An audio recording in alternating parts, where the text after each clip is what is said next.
यही हैं जितेंद्र कुमार सोनी, जिनके साथ बस में लूट कांड हुई है।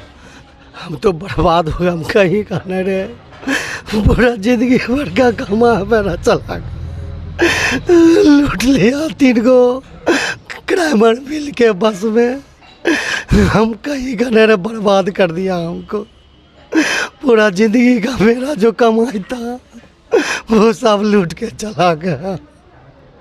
नमस्कार, स्वागत है आपका बीडी न्यूज़ बिहार में और मैं हूं पंकज भट्ट। कल से एक नाम, एक चर्चा बड़ी जोरों पर है बलिया बाजार में, जितेंद्र कुमार सोनी।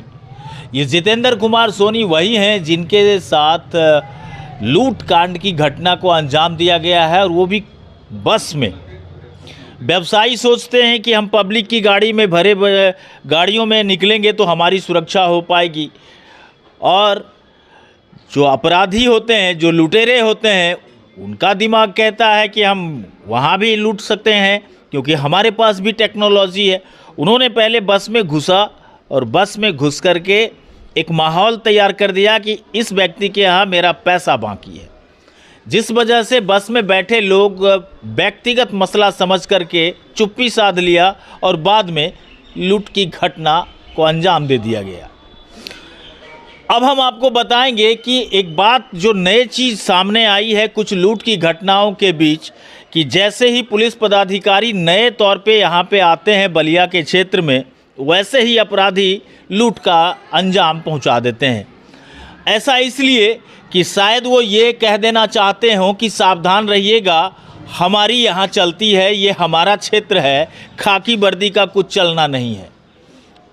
क्योंकि बलिया में जब नए डीएसपी का यहाँ पदस्थापना हुआ था तो उसी वक्त एक पीएनपी ज्वेलर्स लूटकांड की घटना हुई थी, जिसका सीसीटीवी फुटेज बाजाप्ता सोशल मीडिया पर वायरल किया गया था, पुलिस को उपलब्ध कराया गया था, और इसी डीएसपी का ये भी दावा था कि हम सामान भी बरामद करेंगे। लाइनर पकड़ा गया है। लाइनर के पकड़े जाने के बाद भी पुलिस के हाथ में लुटेरे नहीं आए।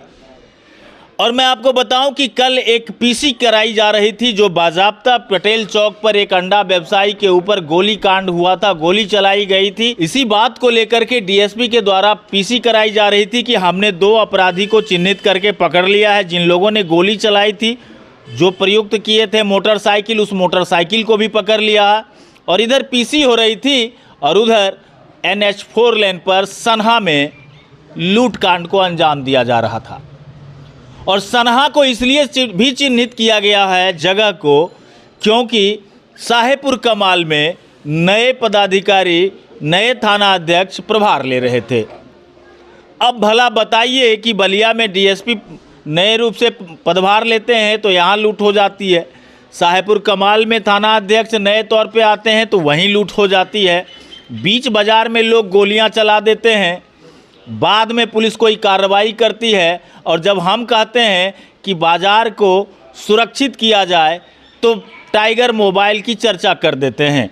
सुनिए कि डीएसपी इस बात को लेकर के क्या कही थी जब हमारे द्वारा यह सवाल किया गया कि बलिया बाज़ार को सुरक्षित किया जाए। मैम, 1-1.5 किलोमीटर का मात्र बाज़ार है और एक ही पथ है, इसको दोनों साइड से क्यों नहीं, मतलब इसको ये किया जाता है, पुलिस के द्वारा घेराबंदी क्यों नहीं रखी जाती है? लगातार लूट की घटनाएं भी होती हैं बलिया में। इस संबंध में हमारी टाइगर मोबाइल जो है हमेशा बाज़ार में मोबाइल रहती है, साथ ही हमारी 2 जो 112 की गाड़ियां हैं, उन लोग का स्टैटिक पॉइंट भी बदल के बाज़ार में ही उन लोगों को दिखाया गया है। उसके साथ ही हमारी गश्ती भी रहती है। तो ये सभी चारों हमारे टाइगर मोबाइल, 112 की गाड़ियाँ और गश्ती टीम लगातार बाज़ार के आसपास ही रहती है। इस तरह की कोई भी घटना होती है तो उस पर हमारी चौकसी रहती है, और इस घटना का भी 4 दिन के अंदर ही सफल उद्भेदन किया गया है। तो इसके लिए हमारे पूरी पुलिस टीम बलिया थाना बधाई के पात्र है।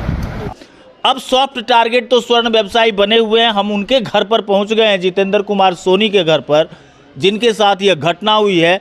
यहाँ देखिए तमाम परिजन लोग बैठे हुए हैं। भारतीय जनता पार्टी के नेतृत्वकर्ता राकेश रोशन उर्फ मुन्ना जी भी हैं, उनसे भी बात करेंगे क्योंकि सुशासन का ढोल तो खूब पीटते हैं ये।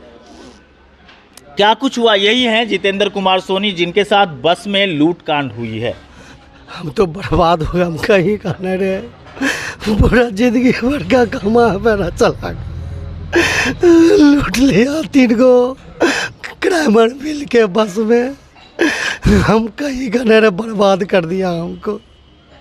पूरा जिंदगी का मेरा जो कमाई था वो सब लूट के चला गया। अच्छा चुप हो जाइए, पुलिस प्रशासन पर भरोसा रखिए, जबरदस्ती भी जबरदस्ती भरोसा रखिए उस पर। जी हम तो पुलिस प्रशासन पर भरोसा किए हुए कि मेरा सामान जो है वो बरामद हो जाए, क्योंकि मेरा ज़िंदगी का हम बर्बाद हो जाएंगे, हम कहीं का नहीं रहेंगे। अच्छा चुप हो जाइए। देखिए जितेंद्र जी, थोड़ा सा हिम्मत रखिए, आपके साथ पुलिस प्रशासन है। आपने देखा कि एसपी साहब भी आपके लिए दौड़े आए बेगूसराय से, तमाम आला अधिकारी भी दौड़ करके आए आपकी इस घटना को जानकारी जैसे ही मिली। कैसे ये घटना हुई थी बस में? डेली की तरह रोज की तरह हम जा रहे थे कुड़ा दुकान खोलने।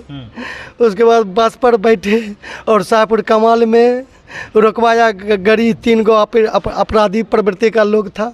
एगो घिचातिरी करने लगा, सब लोग देख रहा था। हम बोल रहे थे कि बचाइए बचाइए, सब अपराधी है, हम इसको नहीं चिंते हैं, ये सब झूठ मूठ के बहाना बना के हमको लूटने का। लेकिन कोई भी हमको सपोर्ट नहीं किया, कोई भी हमको समर्थन नहीं किया। करीब करीब 5 मिनट तक हाथापाई करते करते एगो और अपराधी था, वो गेट के पास से वो फायरिंग कर दिया। जो हम छिप गए थे, एगो जो ट्रेवल था, जो यात्री कर रहा था, उसको पैर पर लगा। एगो के पैर में लग के फिर दूसरे के पैर में गोली लगा। उसके बाद हम उस डर के मारे हम झोला छोड़ दिए। हम क्या करते हैं? कितना का नुकसान है आपका? लमसम 5 लाख रुपया नगद और 30-35 के आसपास में सोना होगा। मेरा पूरा जिंदगी भर का कमाई खत्म हो गया। अब हम कैसे रहेंगे, कैसे बाल बच्चा को हम परवरिश करेंगे? अपराधी कितनी संख्या में थी? 3 के संख्या में था अपराधी। पहचान पाए? मुंह भी ढका था? नहीं, किसी का मुंह नहीं ढका हुआ था। अच्छा। सबका मुंह खुला हुआ था। पहचान पाए थे? पहचान पाए थे। एगो पीला टी-शर्ट पहने हुए था और गमछा भगवा कलर का रखे हुए था, गोरे लंबे टाइप का था।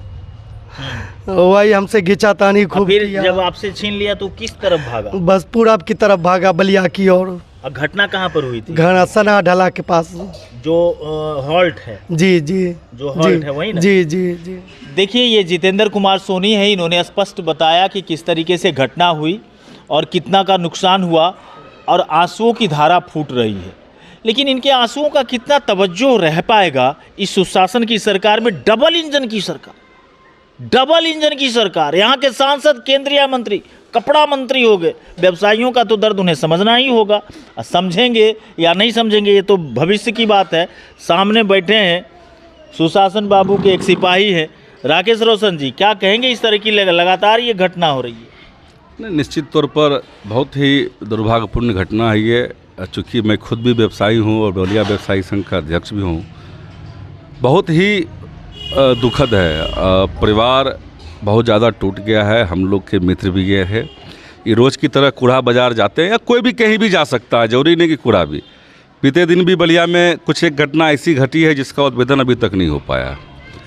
इस घटना में भी हम लोग तो प्रशासन पे ही भरोसा कर सकते हैं। निश्चित तौर पर बिहार में हमारी सरकार है, हम उस गठबंधन के में हैं, केंद्र में भी हमारी सरकार है। हम लोग प्रशासन पर हर बार जो भी घटना घटती है, कोई भी बात होती है, तो हम लोग उन पर प्रेशर यहाँ से लेके जिला तक जहाँ तक होता है हम लोग करते हैं। इस बार भी पिछले कुछ दिनों घटना घटी थी, हम लोग पूरा प्रेशर बनाए तो कुछ घटना का रिकवर हुआ। लेकिन मुझे एक बात समझ में नहीं आता है कि जेवर के दुकानदारों को पिछले 4-5 साल से खास करके बलिया बाज़ार, कुड़ा बाज़ार, पचमीर बाज़ार, ये जो बाज़ार का क्षेत्र है, जेवर दुकानदार को टारगेट किया जाता है। अब मैं क्या बोलूं, मुझे कुछ समझ में नहीं आता है कि कितनी बार ये घटना घट चुकी है। प्रशासन चाहे तो मंदिर के आगे से एक चप्पल जूता जो कहते हैं वो चोरी नहीं हो सकता, जेवर तो बहुत दूर की बात है। हम लोग निराशा तो नहीं, आशावादी आदमी है, लेकिन इस बार हमको लगता है थोड़ी परेशानी ज़्यादा बढ़ गई है। प्रशासन को चाहिए कि जितना जल्दी से जल्दी इसका रिकवरी हो। और सबसे आश्चर्य की बात है कि कल ही थाना अध्यक्ष जो वहाँ शाहपुर कमाल के आए, हमको लगता है 2-3 घंटा चार्ज लेना उनका हुआ नहीं कि उनका स्वागत उन्हीं के थाना क्षेत्र में यह घटना घटकर हो गई। उनको भी इस चीज़ में संज्ञान लेना पड़ेगा। एसपी साहब आए थे, पीड़ित परिवार से मिले, व्यक्ति से मिले, मित्र से मिले। मुझे लगता है कुछ बहुत जल्द इसमें इस घटना का उद्भेदन होने वाला है। देखिए, ये आशा तो कर रहे हैं, इनकी सरकार है, इन्हें आशा करना भी चाहिए, लेकिन हमारी जनता, हमारी पब्लिक कैसे विश्वास करे और किस भरोसा को लेकर के वह आगे की ज़िंदगी के सफ़र को बढ़ाए, ये तो सवाल आज भी खड़ा है।